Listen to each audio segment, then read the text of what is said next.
তোমার পাদের খুবই দুর্গন্ধ হয়। আমার পা এসেছিল তাই পেঁধেছি। ঠিক আছে।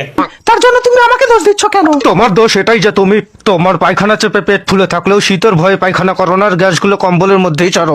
ভবিষ্যতে আর কোনোদিন তোমার পা দিলে কম্বলের ভিতরে তুমি পাতবে না। তুমি বা তোমার মা পাদলে তখন তোমাদের নাকে গন্ধ লাগে না? ঠিক বলেছো। তোমার মা তো সারাদিন বড়ম বড়ম করে পাদ মারে, একদিন তো তোমার মা পাততে পাততে হেগেই ফেলেছে। কাজল চুপ করো, মা শুনতে পাবে। আমি পাদলে দুর্গন্ধ হয়, আর তোমার মা পাদলে কি গোলাপের গন্ধ?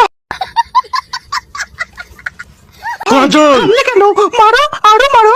তোমার মা সারা বাড়ি বেঁধে বেড়ায়, তখন কোনো দোষ নেই, আর আমি পাদলেই যত দোষ হয়ে যায়।